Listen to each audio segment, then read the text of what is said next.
Num aquecimento isométrico, o que é isométrico? Isovolumétrico ou isocórico. Num aquecimento isométrico, a variação de volume vale zero. Se a variação de volume vale zero, o trabalho vale zero.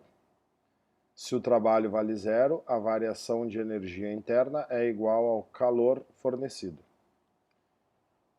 Recebe calor maior que o aumento de energia interna? Não. Cede calor igual ao aumento de energia interna. Que é um aquecimento, né? Letra D. Recebe calor igual ao aumento de energia interna. Porque num aquecimento ele não cede calor, ele recebe calor.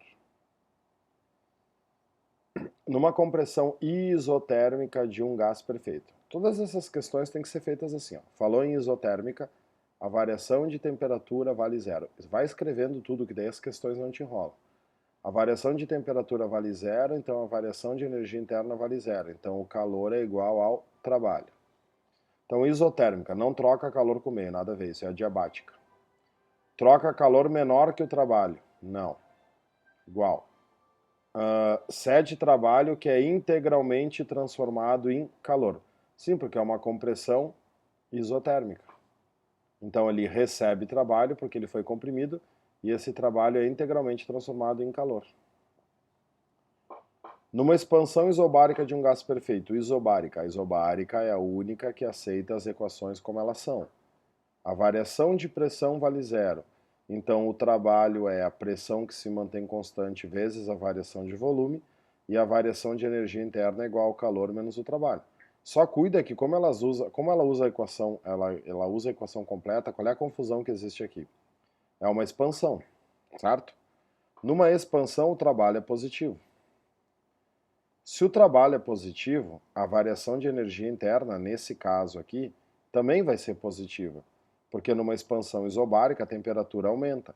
Se o trabalho é positivo e a variação da energia interna é positiva, quer dizer que o calor tem que ser maior que o trabalho, né, pessoal? Como é que esse cálculo aqui vai dar? Isso sendo, né, se o trabalho é positivo e se a variação da energia interna é positiva, só tem um jeito, o calor tem que ser maior que o trabalho. Até porque se não fosse assim, tu estaria violando o princípio da conservação de energia. Então a resposta é Equador. Troca mais calor que trabalho com o meio.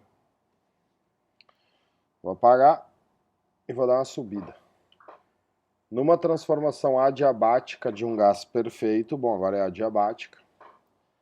O que eu sei da adiabática? Escreve. A quantidade de calor vale zero. A variação de energia interna é igual a menos o trabalho. Ele não me diz aqui se foi compressão ou expansão adiabática. A temperatura não varia, pois não há troca de calor. Se a temperatura não variasse, não seria adiabática, seria isotérmica. Quando o volume aumenta, a temperatura diminui. O que acontece? Quando o volume aumenta, tu tem uma expansão. Se a variação de volume é positiva, o trabalho é positivo. Se o trabalho é positivo, como ΔU igual a menos W, vai dar que o ΔU é negativo. Numa expansão adiabática, o ΔU é negativo, o ΔT é negativo. A temperatura do gás diminui. Brasil. Número 11 é uma questão da URGS, de 2010, relativamente, né, novinha. Vou fazer de vermelho. Bom, ele diz aqui que tu tem o diagrama PV, aí ele diz aqui que o calor específico, né, do... O que eu tenho aqui? O calor específico CP dividido por CV é 5/3, mas tudo isso aqui é só para encher teu saco. O que ele diz aqui? As etapas A e B e CD do ciclo são processos. Bom, o que é a etapa AB? O que é a etapa AB? Aqui que está a confusão, tá? Quando tem um gráfico PV e a linha é aproximadamente uma hipérbole, essa linha pode ser uma isotérmica ou pode ser uma adiabática. Como é que tu sabe se essa linha é isotérmica ou se essa linha é adiabática? Bom, o jeito fácil de fazer é provar que ela não é isotérmica. Se a linha AB fosse uma hipérbole, fosse uma linha isotérmica, o que acontece? A pressão do A vezes o volume do A tem que ser igual à pressão do B vezes o volume do B, né? Afinal de contas, a isotérmica, essa relação é válida. Qual é a pressão do A? 1. Qual é o volume do A? 2. Qual é a pressão do B? 13 e um pouquinho aqui, né? Vamos botar 13 e 1. Qual é o volume do B? 1. Cara, com certeza isso aqui não dá certo. Então, com certeza, isso aqui é uma transformação adiabática. Então não pode ser A nem B. Então, adiabática. Sendo assim, não há troca de calor entre a máquina térmica e o ambiente. Letra C. Sacou?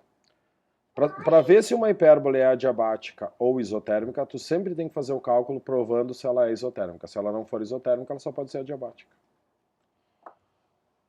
URGS 2010. Vou limpar aqui. Considere as afirmações abaixo sobre gases ideais. A constante R presente nas equações PV igual a nRT tem o mesmo valor para todos os gases ideais. Sim, como não. Volumes iguais de gases diferentes à mesma temperatura e pressão contêm o mesmo número de moléculas. Bom, se os volumes forem iguais, né, a temperatura for igual e a pressão for igual, o número de moléculas, isto é, o número de mols, tem que ser o mesmo. A energia cinética média das moléculas de um gás ideal é diretamente proporcional à temperatura absoluta do gás. Claro. O que é a energia cinética média? É a medida da temperatura. Então é 1, 2 e 3. Posso falar?